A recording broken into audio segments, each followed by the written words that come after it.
Hola y bienvenidos a mi canal de YouTube una vez más.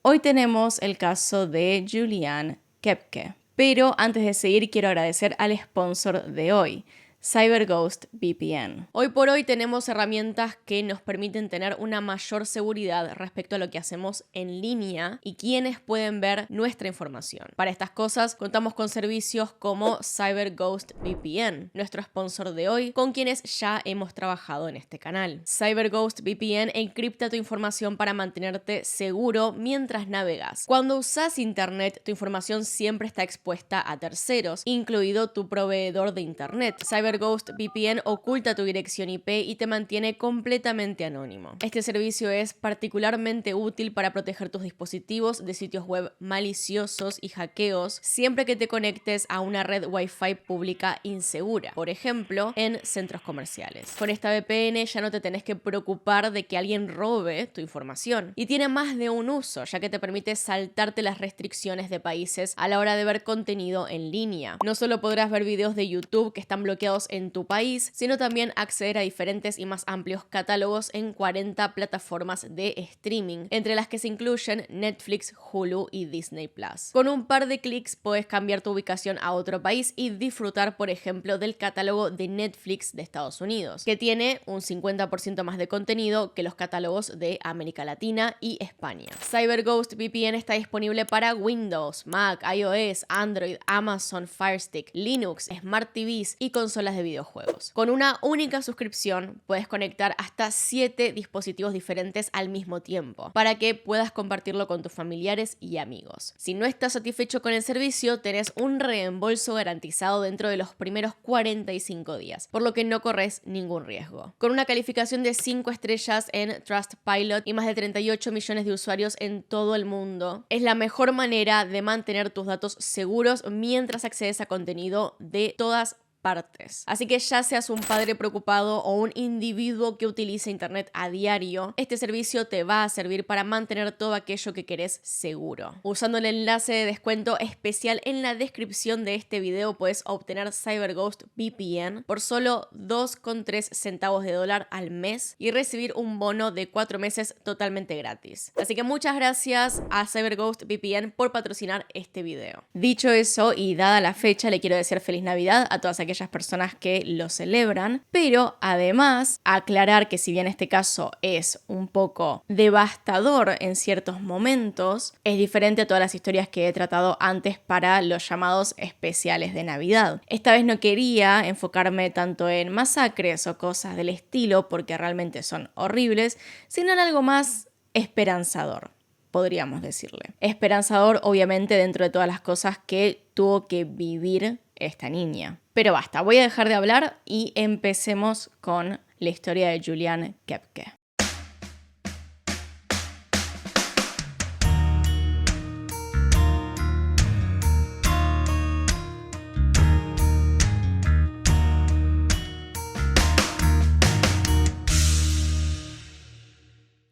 Julian Koepke nació el 10 de octubre de 1954 en la ciudad de Lima, capital de Perú, pero tiene ascendencia alemana. Sus padres fueron biólogos alemanes que dieron grandes aportes al trabajo científico en Perú, por lo que vamos a iniciar la historia hablando un poco sobre ellos y sobre el trabajo que hacían en la selva peruana, ya que eso luego sería clave para los sucesos que marcaron la vida de Julian más adelante. El padre de Julian, Hans Wilhelm Koepke, fue un biólogo alemán que luego de cursar sus estudios en la Universidad de Kiel, donde obtuvo un doctorado en ciencias naturales en 1947, tuvo un gran interés por realizar investigaciones en la selva. Así que, sin mayor recurso que su conocimiento, se subió a un carguero de sal y llegó hasta Sudamérica como polizón, cruzando a pie el continente hasta llegar a Perú, donde después de pasar por algunos empleos, empezó a trabajar en el Museo de Historia Natural Javier Prado de Lima. Eventualmente, su novia, María Emily Ann von Mikulicz Radecki, a quien conoció en la universidad, fue también a Perú y contrajeron matrimonio, por lo que en ese momento era conocida con el simple nombre de María Kepke. María, la madre de Julian, también tenía un doctorado de la Universidad de Kiel, en este caso en zoología, y se destacó por ser una excelente estudiante. A sus 26 años viajó a Perú para encontrarse con el amor de su vida, con quien compartía la misma pasión, la investigación científica de la fauna selvática. Una vez en Perú, juntos pudieron iniciar diferentes expediciones a la selva y finalmente, fruto de su unión, tuvieron a su hija Julian. Precisamente, Julian no tuvo una infancia convencional, ya que al ser hija de dos biólogos tan apasionados aparte, pasó gran parte de su infancia en la selva de Perú, viviendo en cabañas que sus padres montaban para sus observaciones.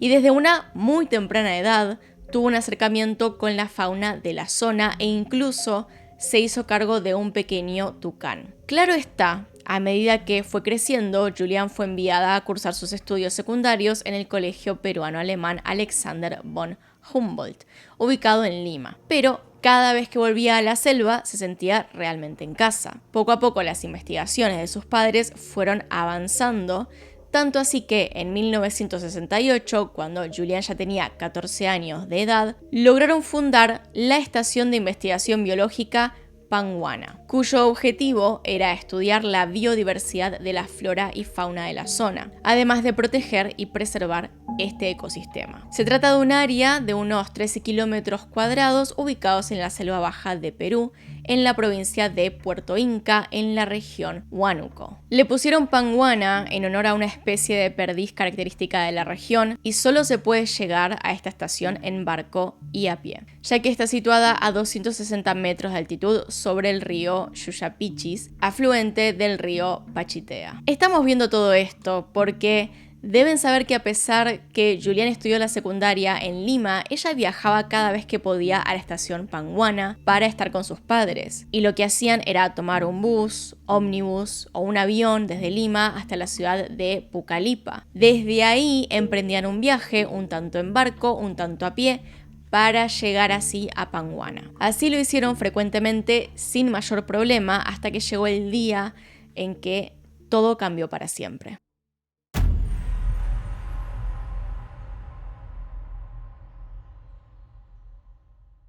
Era el 24 de diciembre de 1971 y Julian Kepke ya tenía 17 años de edad y había logrado terminar sus estudios secundarios con éxito, lo que significaba que ya podría volver con sus padres a la selva para pasar las fiestas de diciembre juntos. Pero antes de viajar, Julian quería asistir a su fiesta de graduación programada para el día 23 de diciembre, por lo que junto a su madre tomaron la decisión de viajar el mismo 24, día de Nochebuena, a la ciudad de Pucallpa, donde se encontrarían con su padre para celebrar la Navidad. Para ello compraron 2 boletos de avión en la empresa Líneas Aéreas Nacionales S.A., conocida como Lanza, una aerolínea peruana que para el momento de los hechos solamente tenía un avión que hacía 2 rutas nacionales seguidas al día. Este era un Lockheed L-188A Electra, el cual usualmente volaba de Lima a Cusco ida y vuelta. Pero por reparaciones hubo largos retrasos, por lo que justamente el día en que Julian y María decidieron viajar,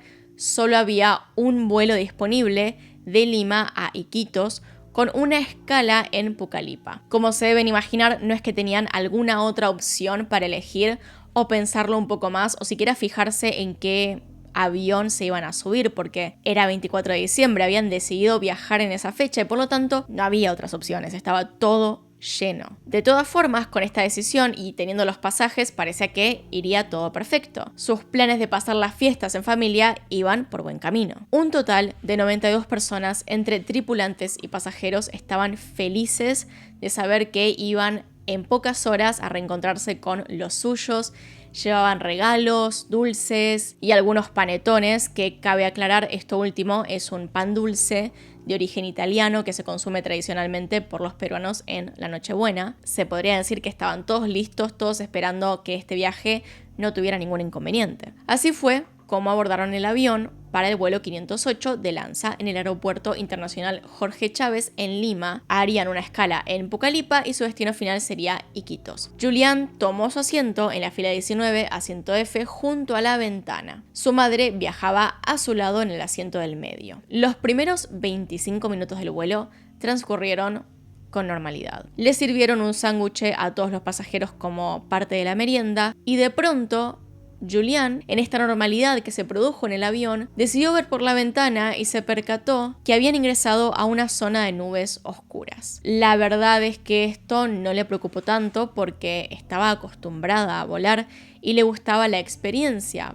pero empezó una tormenta y su madre se puso un poco intranquila. Poco a poco todos los pasajeros empezaron a ver cómo el avión se iba adentrando en esta tormenta. Comenzaron turbulencias fuertísimas, las nubes chocaban contra el avión con tal fuerza que parecían animales. Todo se oscureció, los relámpagos caían sin cesar y los regalos de Navidad que los pasajeros habían guardado en sus compartimentos empezaron a caer por todas partes. La luz del día se convierte en noche y los relámpagos destellan en todas direcciones. La gente se queda sin aliento cuando el avión se sacude violentamente. Bolsas, regalos envueltos y ropa caen de los compartimentos superiores. Las bandejas de sándwiches vuelan por los aires y las bebidas a medio terminar se derraman sobre las cabezas de los pasajeros. La gente grita y llora. Al instante, a eso de las 12:36 de la tarde, Julián logra visualizar una luz blanca muy estridente que cae sobre el ala derecha. Todo parecía indicar que un rayo había alcanzado uno de los motores de la aeronave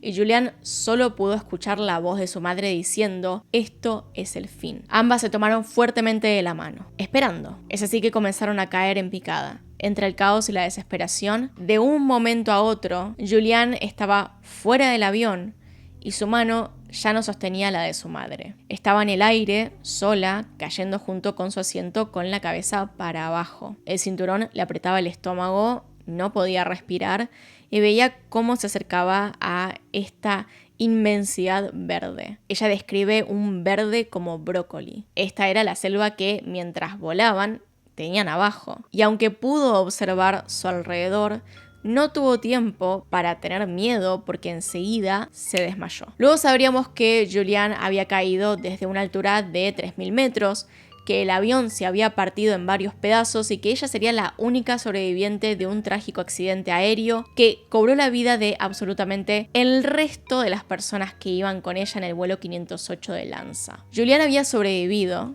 pero ella aún no lo sabía. Dentro de su estado de inconsciencia, ella después contaría que tuvo 2 sueños que recuerda con claridad antes de despertar. En el primero, ella iba volando por un lugar oscuro a toda velocidad junto a una pared y escuchaba un zumbido estruendoso, como si un motor estuviera en su cabeza. Y en el otro sueño, ella estaba sucia, se sentía pegajosa y estaba cubierta de barro, por lo que necesitaba bañarse de inmediato. Entonces, en su sueño pensó: es fácil, simplemente tienes que levantarte e ir a la bañera. Así que cuando tomó la decisión de hacerlo en este sueño es cuando se despertó y se halló debajo de su asiento totalmente empapada y cubierta de barro. Justo ahí, ese es el instante en el que Julián se da cuenta que había caído del avión y que estaba viva. Se hallaba en el suelo, en medio de la selva, y le costaba mucho levantarse porque había tenido una fuerte conmoción cerebral. Pero cuando miró a su alrededor se dio cuenta que estaba completamente sola. Su mamá, que viajaba a su lado, había desaparecido, al igual que todas las personas que viajaban en el avión. Se sintió completamente abandonada.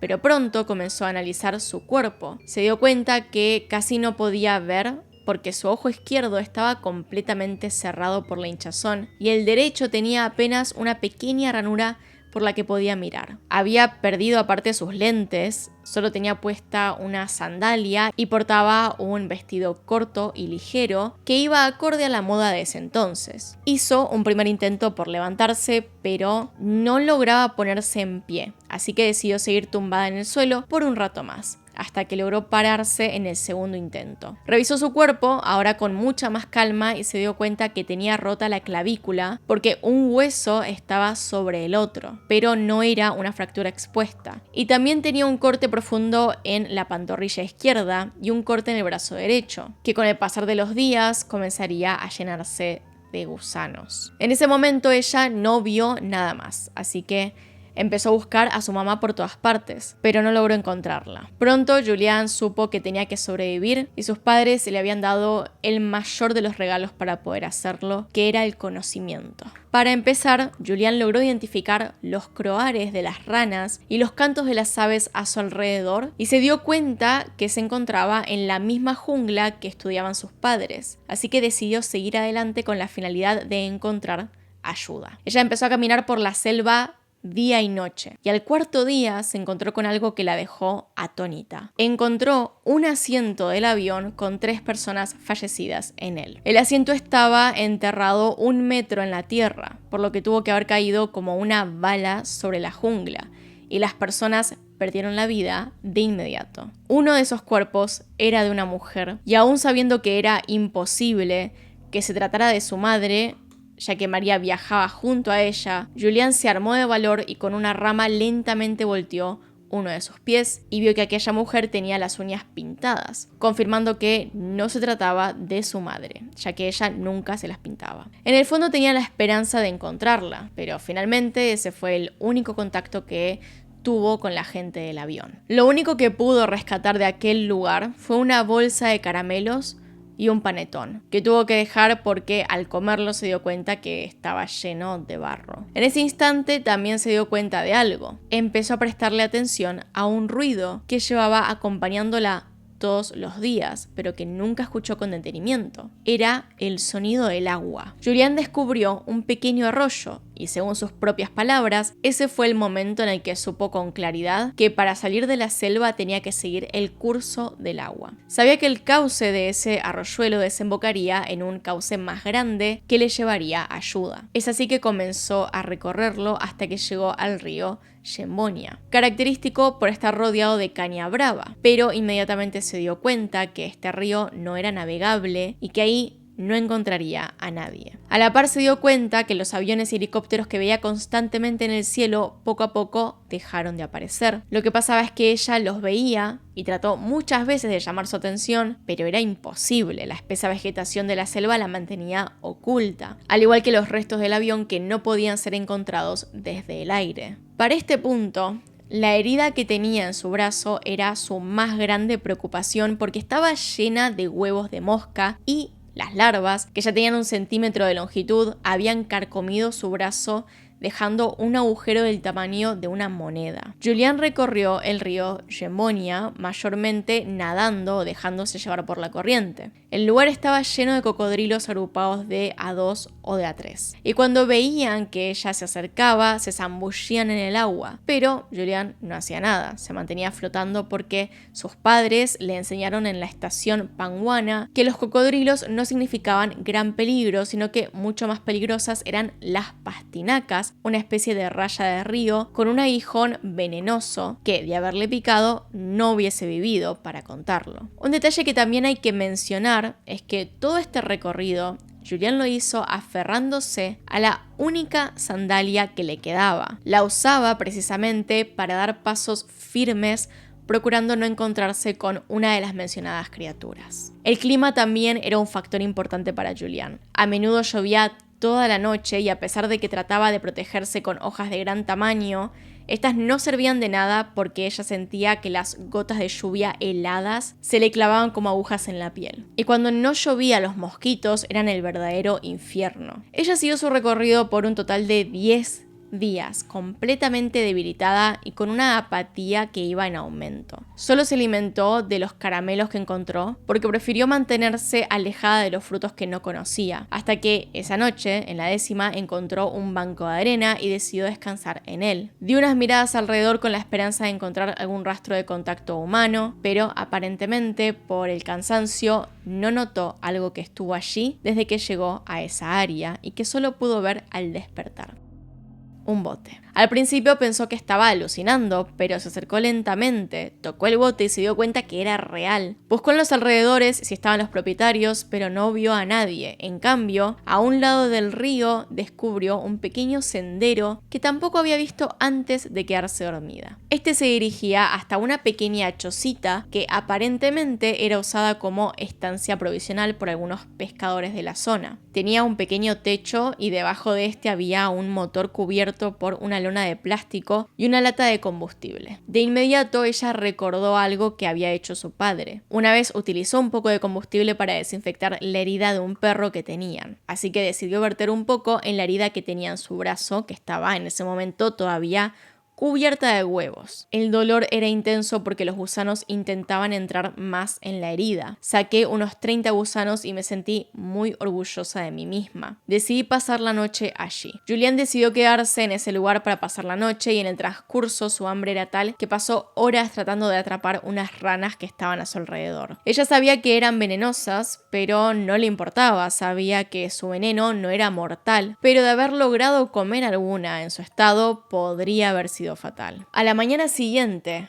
3 de enero de 1976, Julian escuchó unas voces que provenían de la selva. Era un hombre llamado Marcio Rivera junto a otros 2 leñadores que trabajaban en el río Yevonia. Cuando la vieron por primera vez, los hombres se quedaron pasmados porque pensaron que Julian era un espíritu de la selva o una figura de una leyenda local, conocida por ser una especie de sirena, un híbrido entre un delfín y una mujer rubia de piel blanca. Recordemos que todo esto sucede en medio de la selva y pasó que Julian tenía los ojos tan inflamados que eso, sumado a su rubia cabellera, alarmó a los lugareños. Pero un factor clave que hizo la diferencia fue que, a pesar de su ascendencia alemana, Julian era peruana y sabía hablar castellano, así que les dijo: estuvo en el accidente aéreo de Lanza, mi nombre es Julian. Obviamente los hombres rápidamente la subieron al bote y navegaron durante 11 horas hasta llegar al pueblo más cercano en el río Pachitea. Desde ahí fue llevada al hospital de misioneros en Pucallpa, donde por fin pudo reencontrarse con su padre, quien incrédulo la abrazaba, porque nadie podía creer que la joven hubiera logrado sobrevivir a un accidente de tal magnitud, y no solo eso, sino que Julian había pasado 10 días en la selva, sola. Había logrado sobrevivir y ahora por fin estaba a salvo. Más bien parecía un sueño. Una vez que Julian se encontró más estable, pudo dar su testimonio a las autoridades, y gracias a ello pudieron encontrar los restos de la nave y algunos de los cuerpos de las víctimas de este suceso. Así es como se pudo comprobar que otras 13 personas también habían logrado sobrevivir al momento de la caída. Sin embargo, ninguno pudo superar sus heridas y fueron perdiendo la vida por diferentes motivos. El doctor Juan Zaplana Ramírez, quien estuvo a cargo de dirigir el comando de búsqueda de los accidentados, narra que llegar al lugar del siniestro fue dramático y estremecedor, ya que lo primero que vieron, además de los restos del avión, fueron árboles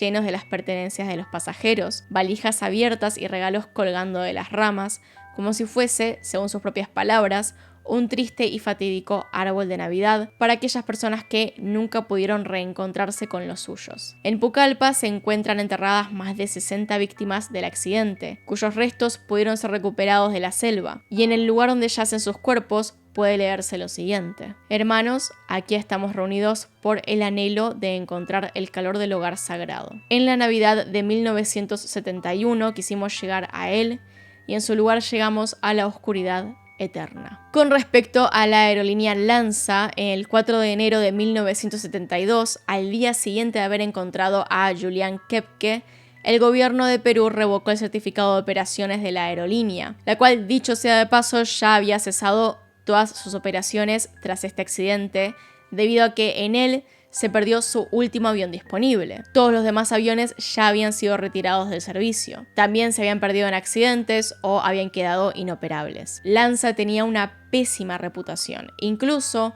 un año antes de esta tragedia, el 9 de agosto del 70, ocurrió otro accidente, esta vez con un Lockheed L-188 Electra, que operaba el vuelo 502 que salió de la ciudad de Cusco con dirección a Lima. Pero al intentar despegar se produjo un fallo en el motor número 3 y el capitán de la nave, lejos de abortar el despegue, siguió adelante, no logró mantener la velocidad necesaria para el despegue, empeoró la situación con una mala maniobra, el avión perdió la sustentación y finalmente impactó contra el suelo en el sector San Jerónimo. Un total de 101 personas perdieron la vida, 99 personas que viajaban en el avión y 2 agricultores que se encontraban en el lugar al momento del impacto. Hubo un solo sobreviviente que fue el copiloto de la aeronave que salió por sus propios medios del avión, con múltiples quemaduras. Todo esto sin mencionar el primero de sus accidentes,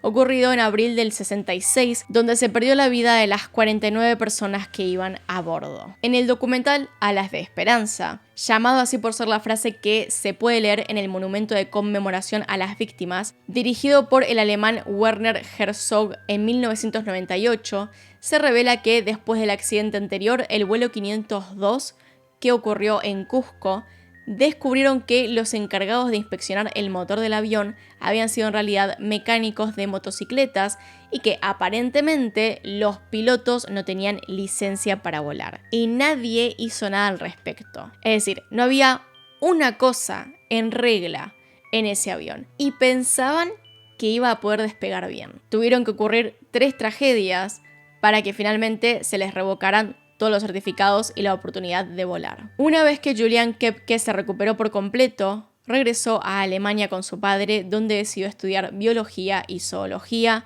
en la Universidad de Kiel y luego obtuvo un doctorado en la Universidad de Múnich. Julian se casó con Erich Diller, biólogo al igual que ella, por lo que su apellido cambió y actualmente se la conoce como la doctora Julian Diller, quien se especializó en mamalogía, que es la rama de la zoología dedicada a estudiar mamíferos, y en su caso se especializó sobre todo en el estudio de los murciélagos. Claro está que ella jamás se olvidaría de la selva donde creció junto a sus padres, la misma en la que tuvo que luchar por su vida a sus cortos 17 años de edad. Así que desde el año 2000 se hizo cargo de la estación Panguana, logrando que a finales del 2011 fuera declarada área de conservación privada por el Ministerio del Ambiente de Perú, y ahora está permanentemente protegida contra la deforestación, la caza y la minería ilegal. En la actualidad, la doctora Julian Diller se desempeña como bibliotecaria en la colección zoológica del estado de Baviera, ubicada en Múnich, Alemania, la misma que desde el año 2003